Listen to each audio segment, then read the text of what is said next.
जोहार दोस्तों। आरआरबी की ओर से RRB that means railway recruitment board की ओर से एक अवसर दिया जा रहा है।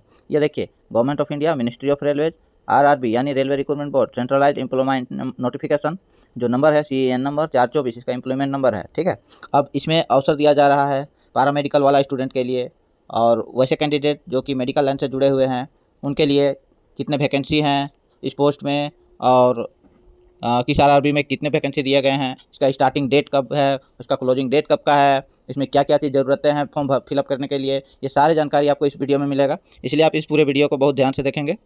पहला क्या है कि जो पोस्ट है वो किसके लिए कितना है वो जानना है, और क्या लेवल का होना चाहिए और क्या एज लिमिट दिया हुआ है वो आप पहले जानिए। पहले देखिए, ओपनिंग डेट जो है वो कितना है, 17 अगस्त यानी 17/8/2024 से आप इसको ऑनलाइन फिलअप कर सकते हैं। और किसके लिए है, recruitment of various category of पारा मेडिकल। देखिए, अभी मैंने बताया वही पारा मेडिकल के लिए है, और उसका closing date including payment fee ये आपका दिया गया है 16 सितंबर। ठीक है, नेक्स्ट देखिए, नेक्स्ट है आपका जो करेक्शन है, जिसमें जैसे फॉर्म फिलअप करने के दरमियान में अगर किसी तरह का कोई प्रॉब्लम आ गया है, कोई त्रुटि आ गया है, वो आप करेक्शन कर सकते हैं। कब से कब तक, 17 सितंबर से लेकर 26 सितंबर तक। ये देखिए, उसका डेट जो है, उसका पोर्टल जो है, इसका विंडो जो है वो खोला जाएगा 17 सितंबर से लेकर 26 सितंबर तक। अब आगे देखिए कि जो पोस्ट है वो पोस्ट के लिए कौन सा पोस्ट के लिए कौन सा पे लेवल है, और क्या उसका बेसिक पे होने वाला है, क्या उसका मेडिकल स्टैंडर्ड होने वाला है, क्या उसका एज लिमिट होने वाला है, और उसके लिए कितना पार्टिकुलरली वैकेंसी रखा गया है, और टोटल वैकेंसी कितना है, वो सारे कुछ अब देखिए यहाँ पे। पहला क्या है कि डाइटिशियन। देखिए, डाइटिशियन के वो जो है वो पे लेवल 7 के लिए होता है, और इसका जो बेसिक पेमेंट होता है वो होता है 44,900 रुपया। ठीक है, इसका मेडिकल स्टैंडर्ड C2 रखा गया है। इसका एज लिमिट जो है 1/1/25, इसका रेफरेंस जो डेट है एज का वो रखा गया है 1/1/25, और उसी के अंदर आपका 18 से 36 साल तक होना चाहिए। और इसमें टोटल वैकेंसी जो है वो है 5, मात्र 5। ठीक है, नेक्स्ट है नर्सिंग सुपरिटेंडेंट। ये है लेवल 7 के लिए, ये 44,900, इसका भी वही है। और इसका जो मेडिकल स्टैंडर्ड रखा गया C1 रखा गया है, और इसका जो एज लिमिट है वो 20 से लेकर 43 साल तक रखा गया है। और इसमें जो टोटल वैकेंसी है वो है आपका 713 वैकेंसी। अब नेक्स्ट देखेंगे, ऑडियोलॉजिस्ट एंड स्पीच थेरापिस्ट। ये है लेवल 6 का, और इसका बेसिक पेमेंट होने वाला है 35,400, और इसमें मेडिकल स्टैंडर्ड रखा गया है, ये है B1। और जो इसका एज है, एज रखा गया है 21 से लेकर 33 साल। इसमें टोटल वैकेंसी है 4। नेक्स्ट है आपका क्लिनिकल फिजियोलॉजिस्ट। ये है आपका लेवल, ये भी लेवल 6 के लिए है, इसका भी वही है 35,400 B1 इसका भी है, लेकिन इसका एज लिमिट है आपका 18 से 36, और इसमें टोटल वैकेंसी है 7। ठीक है, और ये देखिए डेंटल हाइजीनिस्ट के लिए भी वही है, और इसका भी है लेवल 6 35,400, और इसका मेडिकल स्टैंडर्ड है आपका C2, और एज लिमिट है 18 से 36, और टोटल वैकेंसी है आपका 3, मात्र 3। और डायलिसिस टेक्नीशियन के लिए भी है लेवल 6, इसका भी है बेसिक 35,400, मेडिकल स्टैंडर्ड है B1, और एज लिमिट है 20 से लेकर 36। इसमें टोटल वैकेंसी है आपका 20। Health and malaria inspector grade 3, इसमें भी है लेवल 6 35,400, मेडिकल स्टैंडर्ड C1, और एज है 18 से 36, टोटल वैकेंसी है 126। लेबोरेटरी सुपरिटेंडेंट लेवल 6 35,400, B1 18 से 36, और टोटल वैकेंसी 27। नेक्स्ट परफ्यूमोलॉजिस्ट, ये भी लेवल 6 35,400, B1 जो 21 से लेकर 43, और टोटल वैकेंसी मात्र 2। फिजियोथेरापिस्ट ग्रेड 2, ये है आपका लेवल 6 35,400, और मेडिकल स्टैंडर्ड C1। इसमें जो एज लिमिट है वो है 18 से 36, और इसका जो वैकेंसी है टोटल वो है आपका कुल 20। ठीक है, अब नेक्स्ट देखिए ऑक्यूपेशनल थेरापिस्ट। ऑक्यूपेशनल थेरापिस्ट में टोटल जो लेवल है इसका ये है 6, और पे है 35,400, medical standard C1, age limit 18 से 36, टोटल इसमें 2 वैकेंसी। अब आगे देखिए केस लेबोरेटरी टेक्नीशियन के लिए, ये भी लेवल 6 है 35,400, एज है आपका 18 से 36, और medical category B1, medical standard जो होता है वो B1 होना चाहिए। टोटल वैकेंसी इसमें भी 2। नेक्स्ट फार्मासिस्ट एंट्री ग्रेड, ये है लेवल 5, इसमें जो बेसिक पेमेंट है वो होगा 29,200, और जो मेडिकल स्टैंडर्ड है वो C2, और एज लिमिट है 20 से 38, और total vacancy 246। Radiographer x-ray technician, ये भी एक पोस्ट है, ये है आपका लेवल 5 के लिए, और इसमें भी है 29,200, और B1 स्टैंडर्ड होना चाहिए मेडिकल का, 19 साल से लेकर 36 साल तक इसका एज लिमिट है, और टोटल वैकेंसी इसमें आपका 64। स्पीच थेरापिस्ट, ये लेवल 5 के लिए है 29,200, इसका बेसिक है, B1 है, ये मेडिकल स्टैंडर्ड 18 से 36, इसका एज लिमिट रखा गया है, वैकेंसी टोटल 1 है। कार्डियल टेक्नीशियन, ये लेवल 4 के लिए है, इसका जो बेसिक पेमेंट है 25,500, और मेडिकल स्टैंडर्ड B1 18 से 36 इसका एज लिमिट है, और टोटल वैकेंसी इसका मात्र 4 है। नेक्स्ट है ऑप्टोमेट्रिस्ट, ये भी लेवल 4 के लिए है, 25,500 बेसिक है, B1 स्टैंडर्ड मेडिकल है, 18 से 36 का एज लिमिट है, टोटल वैकेंसी 4 है। ECG टेक्नीशियन, ये भी लेवल 4 के लिए होता है, 25,500 बेसिक होता है, इसका मेडिकल स्टैंडर्ड जो है वो C1 रखा गया है, और जो एज लिमिट है 18 से 36 साल, और टोटल जो वैकेंसी है उसमें मात्र 13 है। देखिए लेबोरेटरी असिस्टेंट ग्रेड 2, ये लेवल 3 के लिए आता है। 21,700 इसका बेसिक पेमेंट होता है। B1 स्टैंडर्ड मेडिकल रखा गया है। 18 से 36 का एज लिमिट रखा गया है। Total vacancy 94। और एक लास्ट पोस्ट जो बचता है वो है फील्ड वर्कर, वो आता है लेवल 2 में। लेवल 2 का बेसिक पेमेंट होता है 19,900। और मेडिकल स्टैंडर्ड रखा गया है C2। और इसमें जो एज लिमिट है वो 18 से 33 साल। और 19 टोटल वैकेंसी है, मात्र 19। कुल मिला के जो वैकेंसी है वो है आपका 1376 ऑल ओवर जितने भी RRB है, 21 RRB वो सब मिला के आपका 1376 वैकेंसी दिया गया है। देखिए ये जनरल इंस्ट्रक्शन है। फॉर्म फिलअप के लिए आपको जनरल इंस्ट्रक्शन यहाँ से देखना है और आगे देखते जाइए। ये इसमें एलिजिबिलिटी आपको क्या चाहिए, किस चीज़ का जरूरत है, कौन सा सर्टिफिकेट चाहिए, वो सारे एलिजिबिलिटी इसमें दिया हुआ है। इसमें आपका एज, कास्ट, कैटेगरी, क्वालिफिकेशन सारे कुछ इसी के अंतर्गत आ गया। अब नेक्स्ट आप आ जाइए डेट, और इसमें आरक्षण के लिए दिया गया है। रिजर्वेशन जो होता है ST SC OBC AWS EBC ये सारे का आरक्षण के लिए दिया गया है। मेडिकल फिटनेस आपको क्या चाहिए, और जो एज लिमिट है वो क्या है 1/1/25 उसका रेफरेंस देखिए, 1/1/25 उसका रेफरेंस रखा गया है। ये मैंने पहले ही बता चुका हूँ। और फिर आगे देखिए, आगे है आपका प्रेफरेंस पोस्ट जो है, selection of RRB and preference for post. ये देखिए ये आपका क्या कह रहा है। नेक्स्ट आ जाइए आगे, आपका आगे कहता है कि ऑनलाइन एप्लीकेशन फॉर्म फिल करने के समय आपको किस चीज़ का ज़रूरत है, ये यहाँ लिखा हुआ है।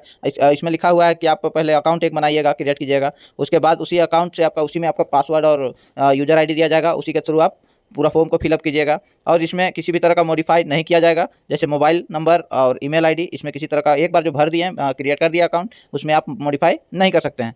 और नेक्स्ट आपका आ जाता है कि इसमें भी वही बात कह रहा है कि RRB जो एक बार आपने चूज कर दिया वो आप चेंज, देखिए लिखा हुआ है कि can not be change RRB, देखिए and chosen RRB can not be change. और ईमेल ID और आपका क्या बोलते हैं मोबाइल नंबर, ये तो चेंज होगा ही नहीं। एक बार क्रिएट कर दिए तो कर दिए, वो फिर आपका चेंज नहीं होता है। और किसी भी तरह का आप अगर मॉडिफिकेशन करना चाहते हैं तो वो उसके लिए आपको 250 रुपया फी जो है सो पे करना पड़ता है।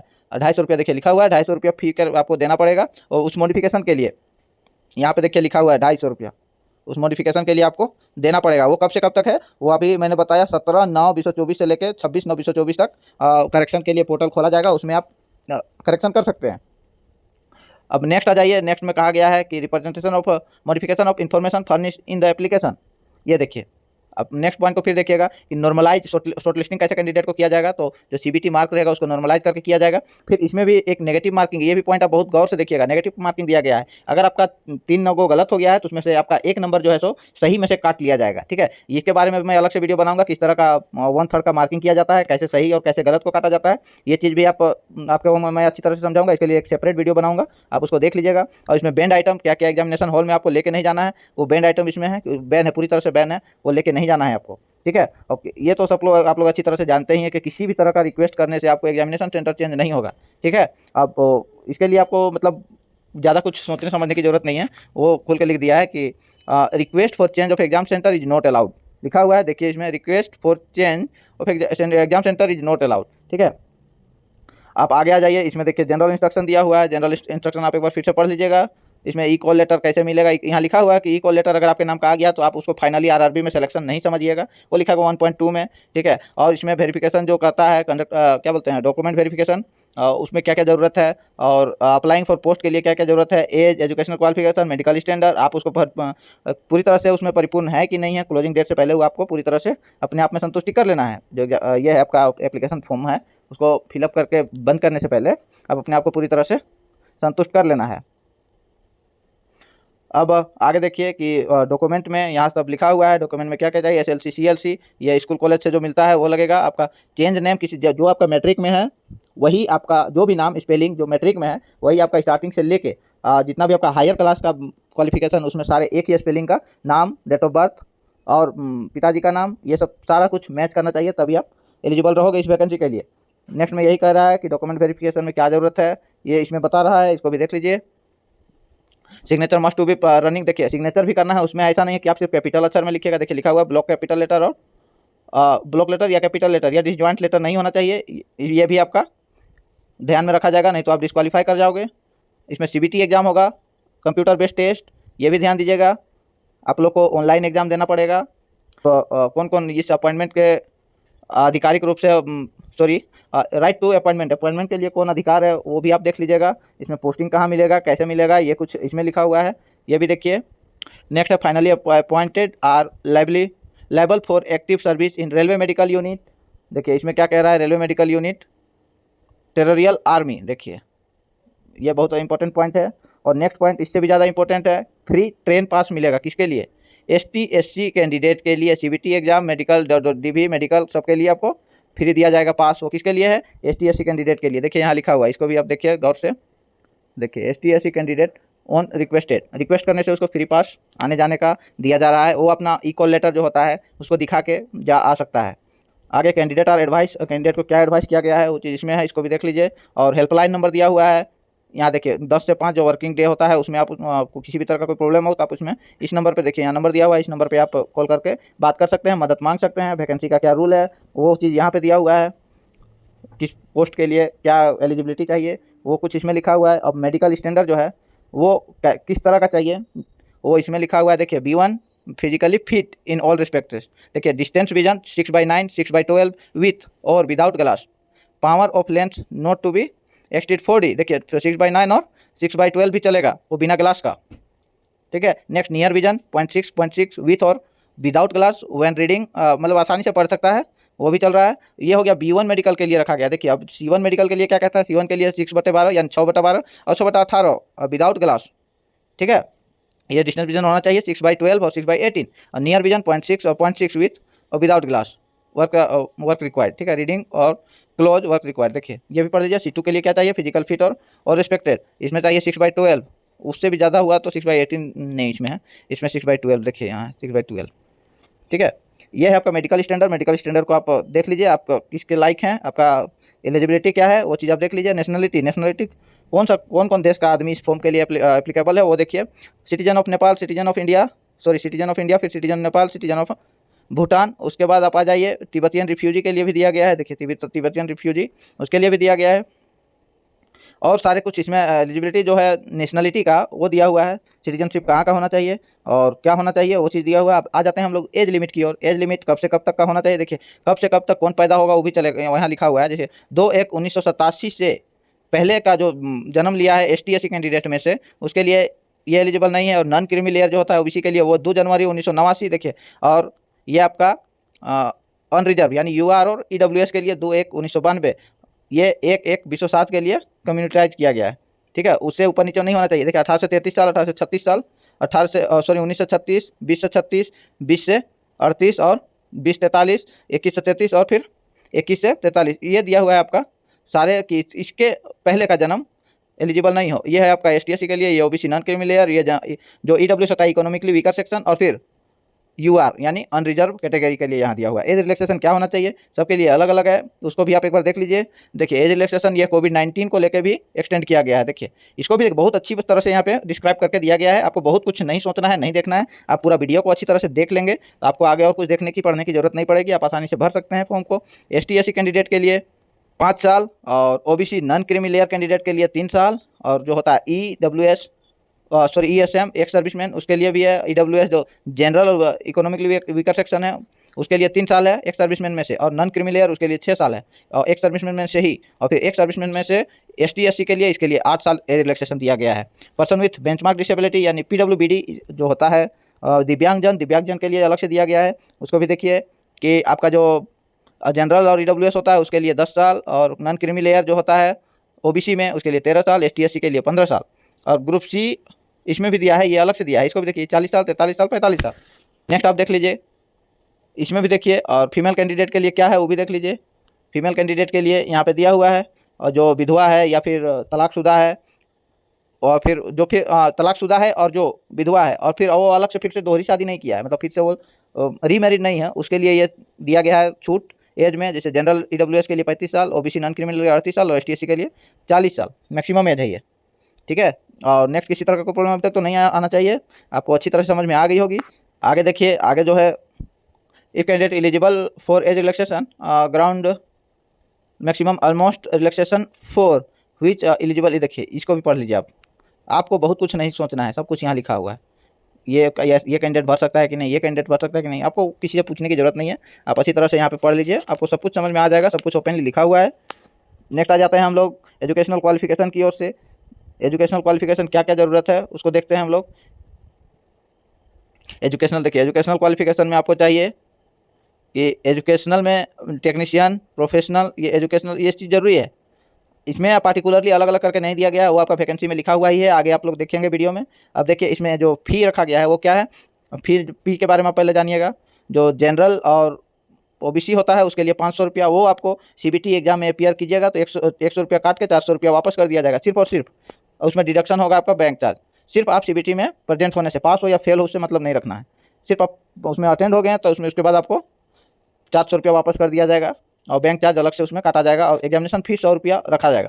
और फिर जो वैसे कैंडिडेट जो ST SC, ex serviceman, PWBD, female, transgender, minority और इकोनॉमिकली वीकर, इसके लिए 250 रुपया रखा गया है। और जब ये एग्ज़ाम कंडक्ट होने के बाद, एग्ज़ाम में ये अपियर होगा सीबीटी में, उसके बाद इसका जो 250 रुपया है ये पूरी तरह से वापस हो जाएगा। और 250 रुपया में से इसमें बैंक चार्ज लेकिन काट के ही देगा। ये चीज़ आप अच्छी तरह से ध्यान दीजिएगा। और फ़ी पेमेंट कैसे करना है, फ़ी पेमेंट करने के लिए भी यहाँ बताया गया है कि ऑनलाइन यूपीआई के माध्यम से भी कर सकते हैं, या credit card, debit card, internet banking उसके थ्रू भी कर सकते हैं, ऑनलाइन मोड से कर सकते हैं। एप्लीकेशन कैसे फिलअप करना है, क्यों रिजेक्ट होता है, ये आप यहाँ से देख लीजिए। माइनॉरिटी का क्या रूल है, एफिडेविट क्यों चाहिए, इकोनॉमिकली वीकर सेक्शन कौन होता है, इकोनॉमिकली बैकवर्ड क्लास ईबीसी कौन होता है। ईबीसी देखिए, इकोनॉमिकली बैकवर्ड क्लास किसको बोला जाता है, वो देखिए जिसका इनकम 50,000 रुपया से सालाना कम हो, सालाना 50,000 रुपया से जिसका कम हो वैसे परिवार को ईबीसी में मतलब इकोनॉमिकली बैकवर्ड क्लास में गिना जाता है। और वो किसके पास से सर्टिफिकेट प्राप्त होना चाहिए, वो देखिए यहाँ लिखा हुआ है।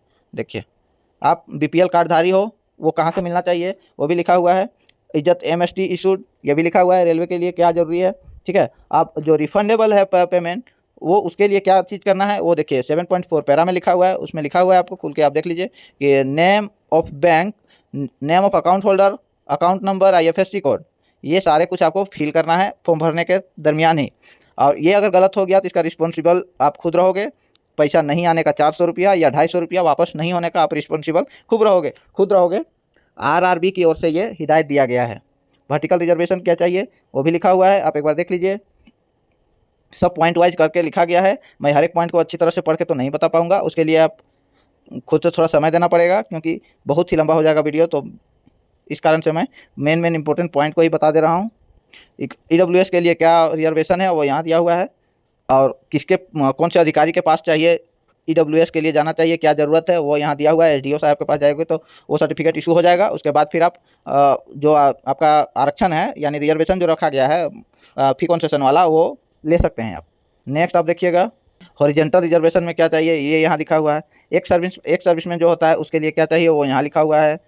उसको भी हर एक पॉइंट को आप पढ़ लीजिए। पर्सन विथ बेंचमार्क डिसेबिलिटी के लिए क्या रिजर्वेशन कंसेशन रखा गया है वो यहाँ देखिएगा, इस पैरा में लिखा हुआ है।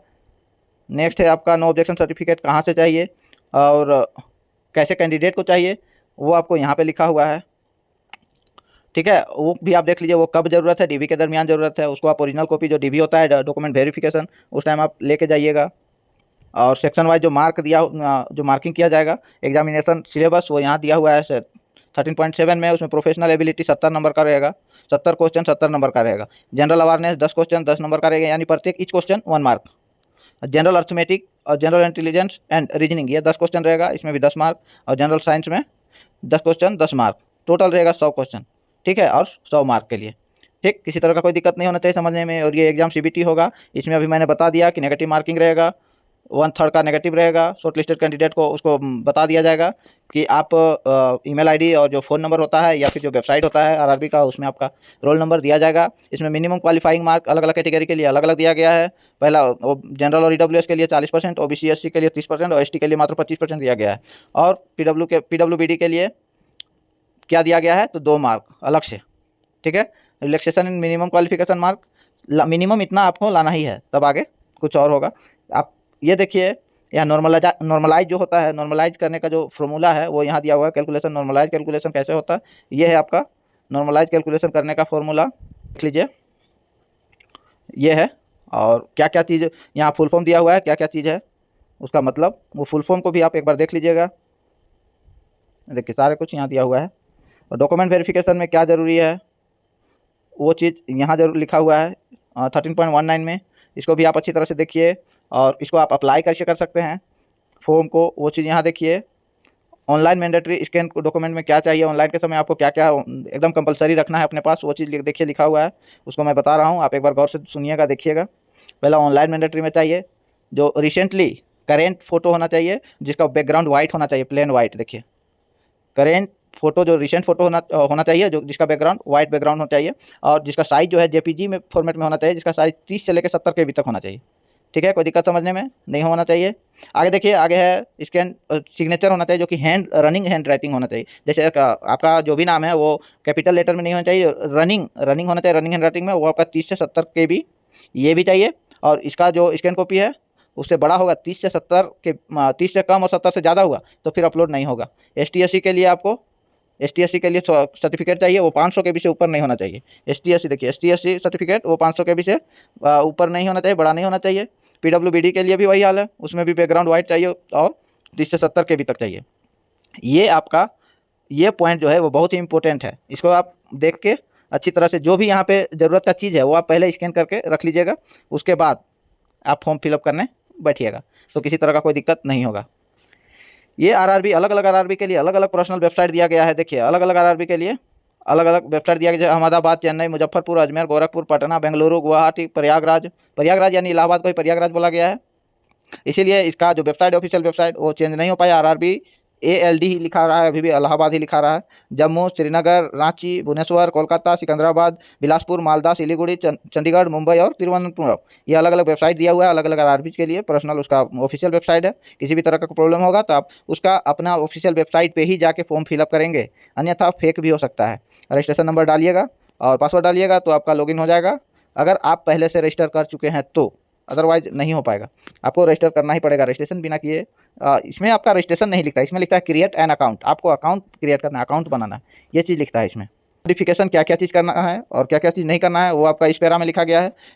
आप तो मैंने पहले ही बता दिया है, इंक्लूडिंग मोबाइल नंबर और ईमेल आईडी को चेंज नहीं कर सकते, RRB को चेंज नहीं कर सकते हैं, बाकी चीज़ को चेंज कर सकते हैं। और चेंज करने में भी 250 रुपया लगेगा, वो भी चीज़ लिखा हुआ है। और ये पेमेंट जो है वो सिर्फ 1 टाइम के लिए है, और फिर आप बार बार इसको नहीं कर सकते हैं चेंज। नेक्स्ट, ये सारे यहाँ दिखाया गया है, आप इस पैरा को भी पढ़ सकते हैं, इस पॉइंट को भी पढ़ सकते हैं। ये इंपॉर्टेंट उतना नहीं है। इनवैलिड एप्लीकेशन क्यों होगा ये चीज़ यहाँ दिया गया है, क्या क्या चीज़ की कमी के कारण रिजेक्ट हो जाएगा आपका एप्लीकेशन, वो सारा कुछ आपका 16 पैरा में दिया गया है। और इंस्ट्रक्शन दिया गया है इको लेटर के लिए। इको लेटर कहाँ से आएगा, कैसे आएगा, ट्रेवलिंग फैसिलिटी क्या है, कैसे आप ट्रेवल कर सकते हो, ये चीज़ इस पैरा में लिखा गया है। STSC के लिए ट्रेन तो फ्री है, ये तो मैंने बता ही चुका है। STSC कैंडिडेट ट्रेन में सिर्फ इको लेटर के माध्यम से ही आना जाना कर सकता है, वही चीज़ इसमें लिखा हुआ है, free train facility for STSC candidate. Verification of original document, ये DV जब आप CBT पार कर जाओगे उसके बाद DV के दरमियान में आपको क्या क्या चीज़ लाना होगा, ये पहले यहाँ अपलोड करने बोल रहा है डॉक्यूमेंट इस पोर्टल पे। स्कैन कॉपी सारा कुछ आप इसमें कलर में अपलोड करोगे, उसके बाद आपका DV यानी डॉक्यूमेंट वेरिफिकेशन होगा। ये कब का बात है, जब आप CBT पार कर जाओगे। और अनफेयर प्रैक्टिस के लिए ये दिया हुआ है, यहाँ पे वार्निंग दिया है। मिसलेनियस क्या क्या चीज़ चाहिए वो चीज़ इसमें लिखा हुआ है, आप इसको भी देख लीजिएगा। ये सारे पॉइंट को आप अच्छी तरह से पढ़ लीजिएगा। नेक्स्ट हम लोग आते हैं कि कुछ फुल फॉर्म जो है इसमें जो यूज हुआ है, इस पूरे एडवर्टाइजमेंट नंबर में जो इस नोटिफिकेशन में यूज हुआ है, वो कुछ फुल फॉर्म इसमें दिया गया है। आप इसको देखिए, सारे कुछ को देखिए। यहाँ CBT, DV डॉक्यूमेंट वेरिफिकेशन अभी मैंने बताया, AME मेडिकल एग्जामिनेशन, इसमें देखिए रिजर्वेशन एज रिलैक्सेशन वाला दिया गया है, इसमें डिसेबिलिटीज वाला दिया गया है। फिर RRB जोन का जो ये है ऑर्गेनाइजेशन है वो सारा कुछ इसमें दिया गया है, उसका फुल फॉर्म सारे का। और इसमें RRB का जो RRB है, टोटल RRB का दिया हुआ है इसमें। फिर जनरल कुछ ऐसा भी है जो बीच बीच में यूज हुआ है, वो सारे यहाँ दिया हुआ है। LTI क्या होता है, CBSE क्या होता है, CEN क्या होता है, IFSN क्या होता है, IFSC क्या होता है, ये सारे कुछ इसमें लिखा हुआ है। ठीक है, KB क्या होता है, MB क्या होता है, ये इसमें लिखा हुआ है। ठीक है, वो सारे फुल फॉर्म यहाँ पे दर्शाया गया है। अब हम लोग आगे आते हैं कि जो पोस्ट है वो कितना और किसके लिए, और मेडिकल स्टैंडर्ड क्या चाहिए, उसका कम से कम एज क्या और मैक्सिमम एज क्या चाहिए, वो सारे कुछ यहाँ पे लिखा हुआ है। देखिए, ये है नर्सिंग सुपरिटेंडेंट के लिए, ये है कार्डियक टेक्नीशियन के लिए, ये है क्लिनिकल साइकोलॉजिस्ट के लिए, ये है ECG टेक्नीशियन के लिए, ये है आपका फील्ड वर्कर के लिए, ये है हेल्थ एंड मलेरिया इंस्पेक्टर के लिए। आप देखिए आगे लेबोरेटरी असिस्टेंट के लिए यहाँ दिया गया है, यह है परफ्यूमोलॉजिस्ट के लिए, यह है फिजियोथेरेपिस्ट के लिए। और यहाँ इसी का पे लेवल है, यह बेसिक पेमेंट है, ये मेडिकल स्टैंडर्ड है, और ये मिनिमम एज, ये मैक्सिमम एज, और ये सारे कुछ आपका मेडिकल स्टैंडर्ड से रिलेटेड है। और इधर क्वालिफिकेशन किसके लिए क्या ज़रूरी है, वो सारे कुछ आप यहाँ से देख सकते हैं। देखिए, मेडिकल स्टैंडर्ड किसके लिए क्या ज़रूरी है, वो सारे कुछ यहाँ पे लिखा हुआ है। आप इसको भी, इस पॉइंट को पढ़िए। मिनिमम एजुकेशनल क्वालिफिकेशन किसके लिए क्या जरूरी है, कौन सा पोस्ट के लिए, वो सारे कुछ इसमें से लिखा हुआ है। देखिए सारे कुछ अलग अलग सेपरेटली लिखा हुआ है, आपको कहीं ढूंढने और जाने की ज़रूरत नहीं है। बहुत ही आसान है ये वैकेंसी भरना, लेकिन उतना ही हार्ड है इस वैकेंसी में अपना पदवी बनाना। इसीलिए सिर्फ फॉर्म फिलअप करने से ही पदवी नहीं बन जाएगा, आपको उसके लिए कड़ी मेहनत की ज़रूरत है। दिन रात एक करना पड़ेगा, तभी आप इसमें एलिजिबल हो पाओगे, इस लायक बनोगे। किसी भी नौकरी को लेने के लिए अच्छी तरह से मेहनत करना पड़ता है, तभी आप उसके लायक होते हो। देखिए सारे यहाँ दिया हुआ है मिनिमम एजुकेशनल क्वालिफिकेशन, किसके लिए क्या ज़रूरत है, और इधर पोस्ट दिया है, यहाँ पे लेवल, यहाँ बेसिक, यहाँ मेडिकल, यहाँ मिनिमम एज, मैक्सिमम एज, और ये सारे PWBD के लिए जो है वो दिया गया है।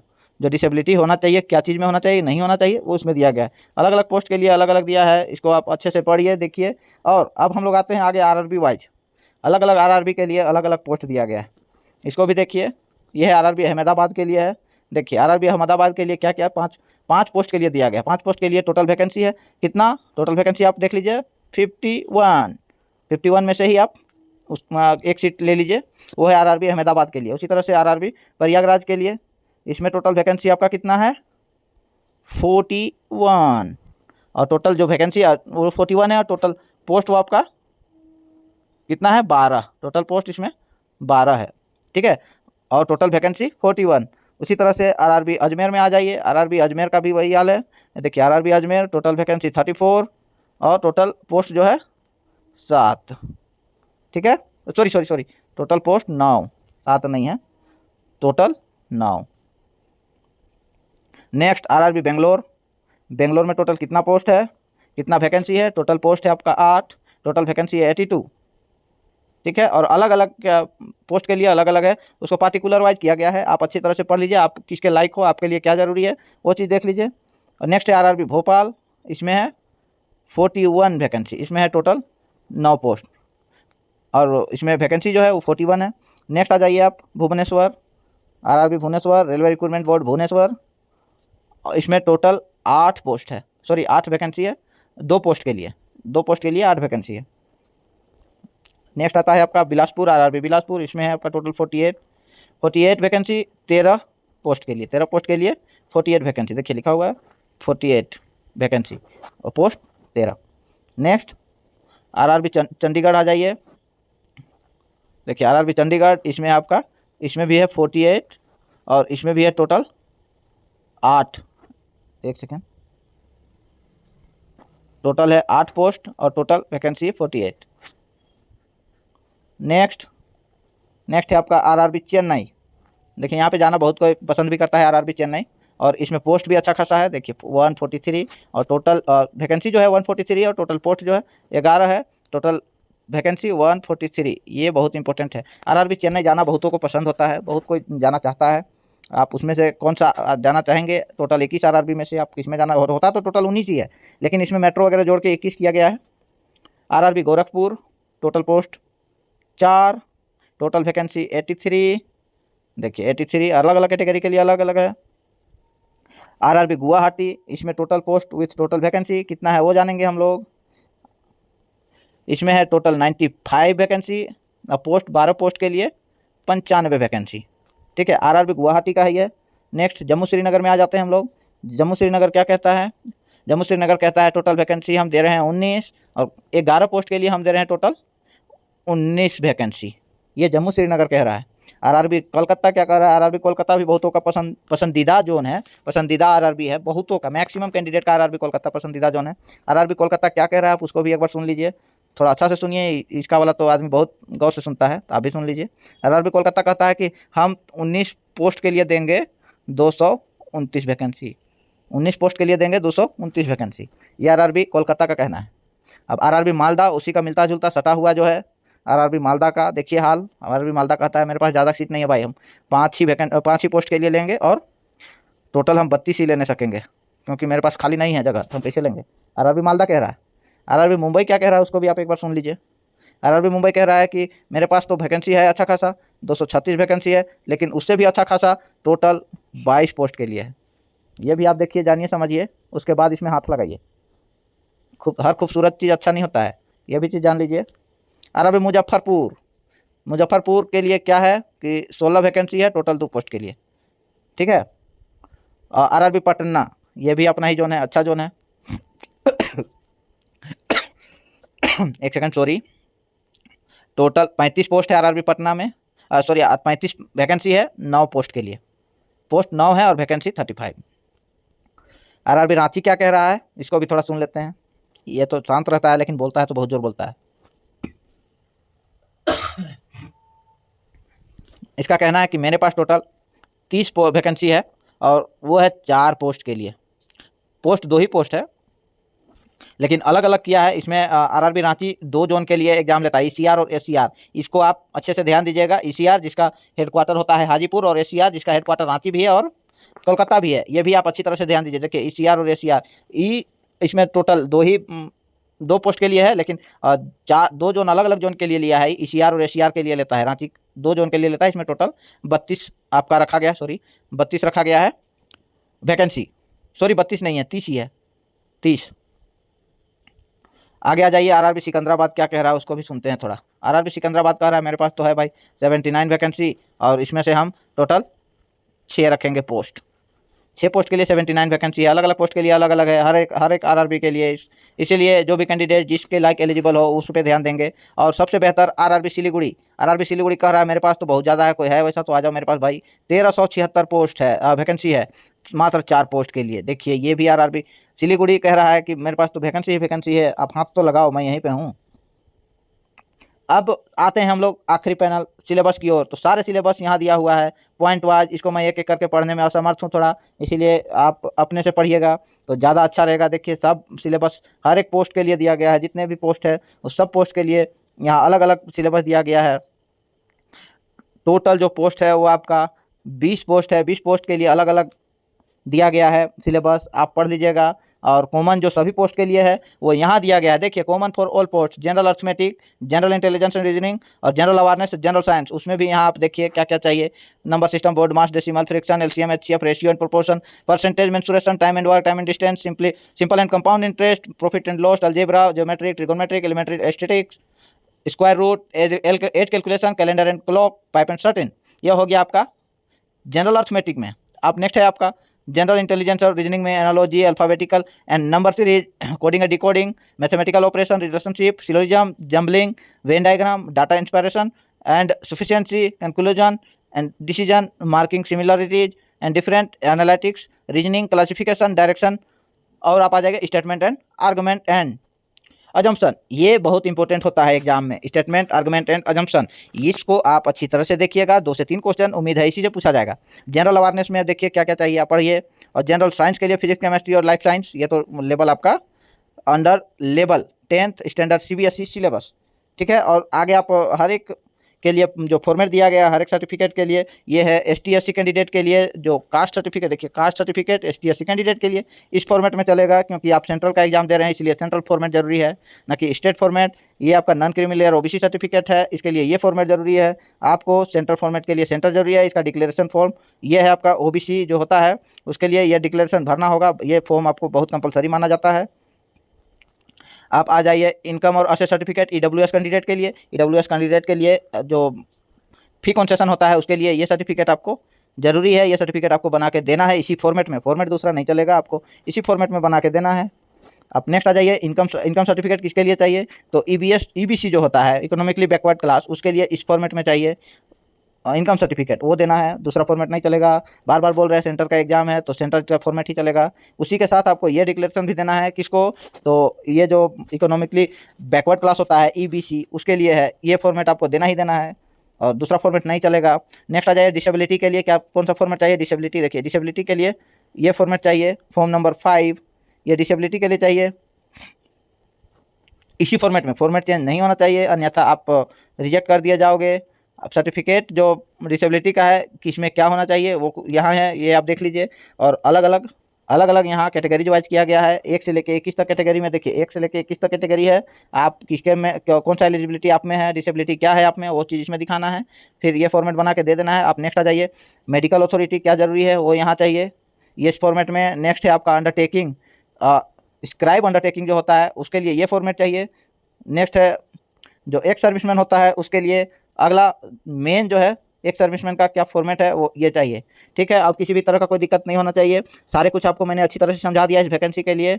अब आप अच्छी तरह से फॉर्म फिल कीजिए, आपको मेरी तरफ से बहुत ही बहुत शुभकामनाएं दी जा रही है अभी से ही। आप अच्छी तरह से एग्ज़ाम निकालो, जॉब लो। फिर मिलते हैं नेक्स्ट वीडियो में, तब तक के लिए बाय।